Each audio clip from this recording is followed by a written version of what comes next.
اعوذ باللہ من الشیطان الرجیم بسم اللہ الرحمن الرحیم لولا جاءوا علیہ بأربعة شہداء فإذ لم يأتوا بالشہداء فأولئک عند اللہ هم الكاذبون ولولا فضل اللہ علیکم ورحمته فی الدنیا والآخرة لمسکم فیما افضتم فیہ عذاب عظیم اذ تلقونه بألسنتکم وتقولون بأفواہکم ما لیس لکم به علم وَتَحْسَبُونَهُ هَيِّنًا وَهُوَ عِندَ اللَّهِ عَظِيمٌ۔ پھر یہ لوگ اس بہتان کے اوپر 4 گواہ کیوں نہیں لائے؟ اور جب یہ لوگ اس بہتان کے اوپر 4 گواہ نہیں لا سکے تو یہی لوگ اللہ تبارک و تعالیٰ کے نزدیک جھوٹے ہیں۔ اور اگر اے مسلمانوں اور اے لوگوں تم پر اللہ تبارک و تعالیٰ کا فضل دنیا اور آخرت میں نہیں ہوتا تو جس معاملے میں تم پڑے تھے اس معاملے کی وجہ سے اللہ کی طرف سے ایک بڑا عذاب تم کو آ لیتا، اور جو کچھ تم لوگ اپنے زبانوں سے ایک دوسرے کے سامنے ذکر کرتے ہو اور اپنے منہ سے جو بات بولتے ہو جس کا تجھ کو علم نہیں ہے اور اس کو تم ہلکا سمجھتے ہو تم لوگ، تو یہ بات اللہ کے نزدیک بہت بڑا ہے۔ محترم سامعین کرام، یہ سورۃ النور ہے۔ سورۃ النور سے ابھی آپ کے سامنے آیت نمبر 13، آیت نمبر 14 اور آیت نمبر 15 یہ 3 آیات تلاوت کی گئی، اس کا ترجمہ بھی پیش کیا گیا۔ ان تینوں آیات کا جو تعلق ہے وہ پچھلے آیات سے ہے، اور جیسا کہ اس سے پہلے کل کے درس میں بتلایا گیا کہ غزوہ بنو المصطلق سے واپسی کے وقت منافقین نے اما عائشہ رضی اللہ عنہا پر تہمت لگایا، اور 3 مسلمان بھی اس تہمت میں شریک ہوئے، جس کی براءت میں اللہ تبارک و تعالیٰ نے یہ 10 آیات جو آیات ابھی آپ کے سامنے چل رہے ہیں، آیت نمبر 11 سے لے کر کے آیت نمبر 20 تک خاص طور سے نازل فرمائی، اور اس میں اللہ تبارک و تعالیٰ نے واضح کیا، یہ ثبوت دیا کہ اما عائشہ رضی اللہ عنہا پر جو تہمت لگایا گیا ہے، جو جھوٹا الزام لگایا گیا ہے، اس کا حقیقت سے کوئی تعلق نہیں، یہ بالکل بہتان ہے۔ اور پورا واقعہ پیش کرنے کے بعد کل جو آپ کے سامنے پیش کیا گیا، جس کو اما عائشہ رضی اللہ عنہا نے خود بیان کیا ہے صحیح البخاری کے اندر، اللہ تبارک و تعالیٰ نے فرمایا کہ جب اس طرح کی بات مومن مرد اور مومنہ عورتوں کے پاس پہنچے تو اس معاملے میں ان کو ہمیشہ اچھا سوچنا چاہیے۔ اور اس کی ایک مثال بیان کی کہ ابو ایوب انصاری رضی اللہ عنہ اپنی بیوی کے پاس موجود ہیں، ان کی بیوی کہتی ہے کہ کیا بات ہے ام المومنین اما عائشہ رضی اللہ عنہا کے بارے میں لوگ اس طرح کی بات کرتے ہیں؟ تو ابو ایوب انصاری رضی اللہ عنہ نے کہا کہ ذرا تم اپنے اوپر تصور کر کے سوچو کہ اگر تم ایسے معاملات میں گھرو تو کیا تم اس طرح کی بدکاری اور برائی کر سکتی ہو؟ کہا کہ اللہ کی قسم میں کبھی بھی یہ برائی نہیں کر سکتی۔ تو کہا کہ جب تم نہیں کر سکتی ہو تو نبی کی بیوی اور صدیق کی بیٹی یہ ایسا کیسے کر سکتی ہے؟ اور پھر انہوں نے یہ بھی کہا کہ اللہ کی قسم اگر صفوان بن معطل کی جگہ پر میں ہوتا تو میں بھی یہ معاملہ نہیں کر سکتا تھا، اور صفوان بن معطل جو ہیں یہ تو ہم سے اچھے مسلمان ہیں۔ گویا ایک اچھی سوچ اور ایک اچھی فکر اللہ تبارک و تعالیٰ نے ان آیات میں مسلمان اور مسلم معاشرے کو دیا ہے۔ اور اس کے بعد اللہ تبارک و تعالیٰ کہتے ہیں کہ جن لوگوں نے اما عائشہ رضی اللہ عنہا پر بہتان لگایا، تہمت جوڑی، وہ 4 گواہ کیوں نہیں پیش کر سکے؟ لولا جاءوا علیہ بأربعة شہداء، کسی کے اوپر تہمت لگا دینے کے بعد، چاہے وہ مرد ہو یا عورت، اس کے اوپر بدکاری کی تہمت لگانے کے بعد شریعت نے یہ سزا مقرر کیا ہے یا یہ کنڈیشن مقرر کیا ہے کہ اگر کسی کے اوپر تہمت لگایا گیا تو اس کو 4 گواہ پیش کرنا پڑے گا، اور 4 گواہ نہیں پیش کرنے کی وجہ سے شریعت کی نظر میں، اسلام کی نظر میں اور اللہ کی نظر میں مجرم ہے، اور جب تک اس کو 80 کوڑے نہ پڑے اس کا گناہ اس کے اوپر باقی رہتا ہے۔ تو اللہ تبارک و تعالیٰ نے یہاں پر کنڈیشن لگایا کہ جب ان لوگوں نے ام المومنین اما عائشہ رضی اللہ عنہا پر تہمت لگایا تو پھر ان لوگوں نے 4 گواہ کیوں نہیں پیش کیا؟ اور یہ لوگ 4 گواہ پیش نہیں کر سکتے کیونکہ جس کنڈیشن میں یہ معاملہ ہوا ہے ام المومنین کا، اس میں وہ لوگ 4 گواہ پیش کر ہی نہیں سکتے۔ سب سے پہلی بات، جس کے اوپر تہمت لگایا جا رہا ہے وہ کوئی معمولی عورت نہیں ہے، بلکہ نبی کی بیوی ام المومنین ہے، تمام مسلمانوں کی ماں ہے وہ۔ اور جو آدمی ان کو لے کر کے آ رہا ہے صفوان بن معطل السلمی، یہ بھی پکے مسلمان ہیں، اور جس کے دل کے اندر ایمان کی تھوڑی سی بھی رمق ہوگی، وہ نبی اکرم صلی اللہ علیہ وسلم کی بیویوں کو اپنی ماں ہی سمجھے گا، دوسرا کچھ نہیں سمجھ سکتا ہے۔ جس کے دل کے اندر ایمان نہیں ہوگا، جو کفر و شرک کے گھٹا ٹوپ اندھیرے میں بالکل گھرا ہوگا، جس کا دل کفر و شرک کی نجاستوں سے بالکل غلیظ ہوگا، وہی نبی اکرم صلی اللہ علیہ وسلم کی بیویوں کو اپنی ماں نہیں سمجھے گا۔ وگرنہ جو مسلمان ہوگا وہ نبی اکرم صلی اللہ علیہ وسلم کی بیوی کو ماں سمجھے گا۔ اور جس نے اما عائشہ رضی اللہ عنہا کو ریسیو کیا، صفوان بن معطل، یہ پکے مسلمان، پکے مومن انسان، اور جب انہوں نے نبی صلی اللہ علیہ وسلم کی بیوی کو دیکھا تو سوائے انا للہ و انا الیہ راجعون کے اور کچھ بھی نہیں کہا۔ اور اما عائشہ رضی اللہ عنہا نے بھی کہا کہ میں نے انا للہ و انا الیہ راجعون کے علاوہ ان کی زبان سے کچھ بھی نہیں سنا۔ اور پھر جیسے ہی ام المومنین نے دیکھا صفوان بن معطل کو، فوراً اپنے چہرے کا پردہ کیا، اور جو ماں ہے وہ سواری پہ سوار ہے،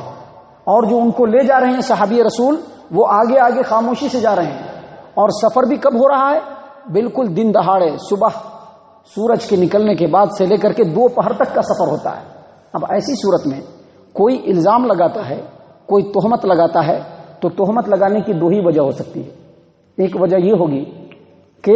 وہ خود خبیث النفس ہوگا، وہ خود ایسے حالات میں اسی طرح کے کارنامے کے بارے میں سوچتا ہوگا کہ اگر ہم اس حالات میں پڑے تو ہم اسی طرح کے کام کر لیں، تو جس کی سوچ جیسی ہوگی وہ ویسا ہی الزام لگائے گا۔ اللہ کے رسول صلی اللہ علیہ وسلم نے اس سلسلے میں بہت ساری باتیں کہی ہیں، اور ایک صحیح مقولہ ہے کہ المرء یقیس علی نفسہ، انسان اپنی ہی طرح سے دوسروں کو بھی سوچتا ہے، جیسا وہ خود ہوگا دوسروں کو بھی ویسا ہی سوچے گا۔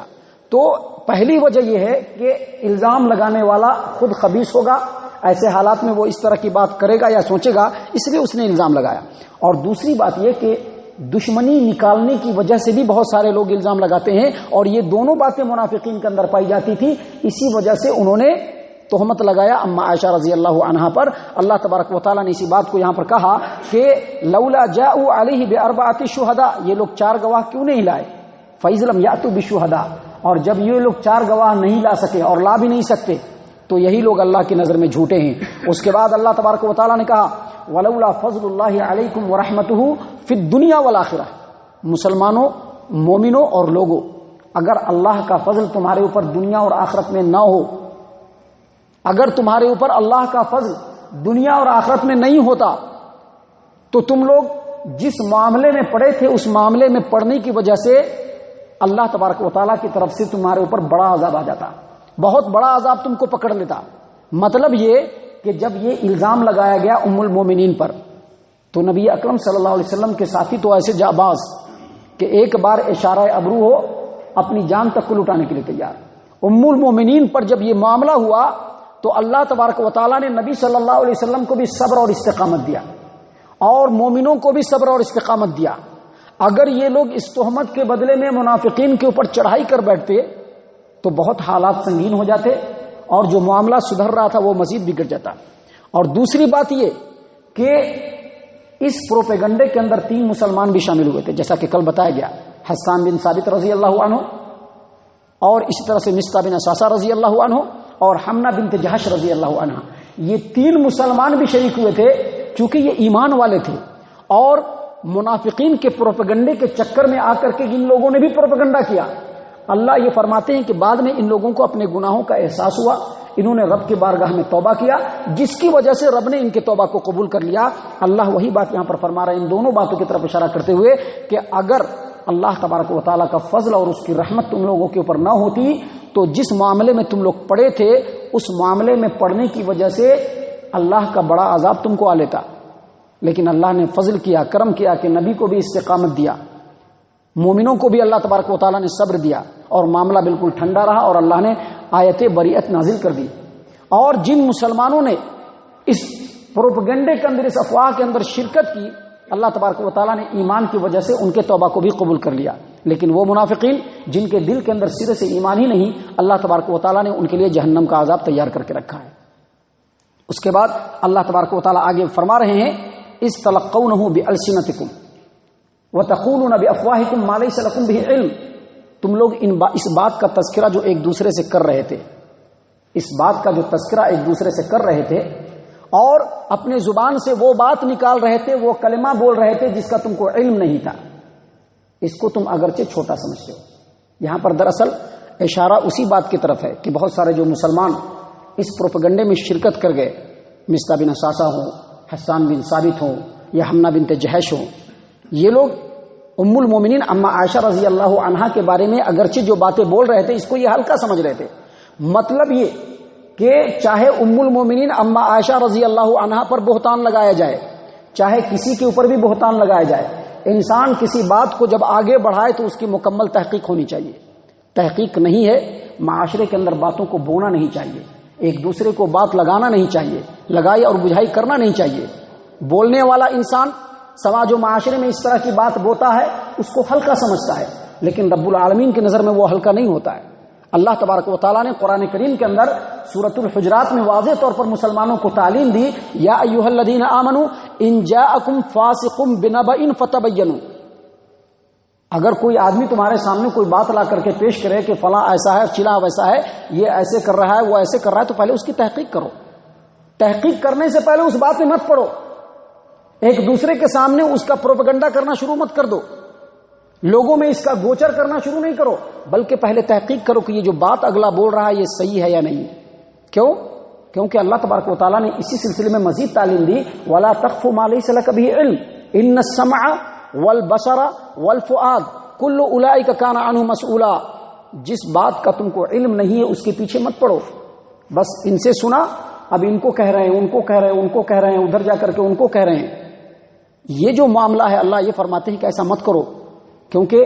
تمہارے کان سے بھی پوچھا جائے گا کہ تم نے کیا سنا تھا، تمہارے آنکھ سے بھی پوچھا جائے گا کہ تم نے کیا اس بات کی تحقیق کی تھی،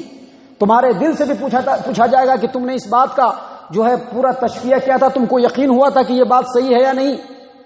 تو اسی لیے اللہ تبارک و تعالیٰ نے یہاں پر فرمایا کہ لوگوں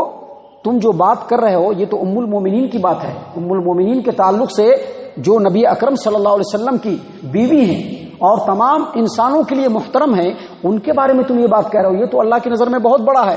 اللہ کو تو غیرت آئے گی، لیکن عام طور پر بھی جو اس طرح کی تم بات کرتے ہو اس کو تم چھوٹا سمجھتے ہو، لیکن یہ بات چھوٹی نہیں ہے، اللہ کی نظر میں بہت بڑی ہے۔ صحیح بخاری کتاب الرقاق باب حفظ اللسان کے اندر ابو ہریرہ رضی اللہ عنہ بیان کرتے ہیں کہ نبی صلی اللہ علیہ وسلم نے فرمایا، انسان اپنی زبان سے ایک کلمہ نکالتا ہے، ایک بات بولتا ہے، انسان اپنی زبان سے ایک بات بولتا ہے، علم نہیں تھا، لوگوں کے ہاں میں ہاں ملانے کے لیے ہاں کہہ دیا، انسان اپنی زبان سے ایک بات بولتا ہے اور بول کر کے اس بات کو ہلکا سمجھتا ہے، لیکن اللہ تبارک و تعالیٰ کی نظر میں وہ بات اتنا خطرناک ہوتا ہے، اتنا عظیم جرم ہوتا ہے کہ اس ایک بات کے بولنے کی وجہ سے پشچم اور پورب کے اندر جتنی دوری ہے اللہ تبارک و تعالیٰ جہنم میں اتنے ہی دور اس کو ڈھکیل دیتا ہے، صرف اس ایک بات کی وجہ سے۔ اسی لیے رب العالمین نے یہاں پر تمام مسلمانوں کو یہ تعلیم دیتے ہوئے کہا کہ جب اس طرح کی بات ہو پہلے اس کی مکمل تحقیق ہو، اور کوئی بھی ایسی بات جو رب العالمین کو ناراض کرنے والی ہو زبان سے نہ نکالا جائے۔ اللہ فرما رہے ہیں استلقونه بألسنتکم، لوگوں تم جو اس واقعے کا ایک دوسرے سے ذکر کر رہے تھے اور لوگوں کو اپنے زبان سے اور اپنے منہ سے ایسی بات بول رہے تھے جس کا تم کو علم نہیں تھا اور اس کو تم ہلکا سمجھ رہے تھے، لیکن یہ اللہ کی نظر میں بہت بڑی بات ہے۔ اس کے بعد اس سورت کے ابھی مزید آیات ہیں اور جس میں بہت ساری نصیحتیں ہیں مسلمانوں کے لیے، اللہ تبارک و تعالیٰ نے آگے بیان فرمائے ہیں۔ انشاءاللہ کل اور اس کے بعد کے دروس میں یہ باتیں آپ کے سامنے پیش کی جائیں گی۔ اللہ تبارک و تعالیٰ سے ہم دعا کرتے ہیں کہ اللہ تبارک و تعالیٰ ان تعلیمات پر جو اس آیت کریمہ میں اللہ تبارک و تعالیٰ ان آیات میں اللہ بیان فرما رہا ہے، ان آیات میں جو تعلیمات اللہ تبارک و تعالیٰ ہم کو دے رہا ہے، اللہ تبارک و تعالیٰ اس پر ہم تمام کو عمل کرنے کی توفیق عنایت فرمائے، اور جو صحیح مسلم معاشرہ ہے اللہ تبارک و تعالیٰ اس کو تشکیل دینے کی ہم تمام کو توفیق عنایت فرمائے۔ آمین یا رب العالمین، وما علینا الا البلاغ المبین۔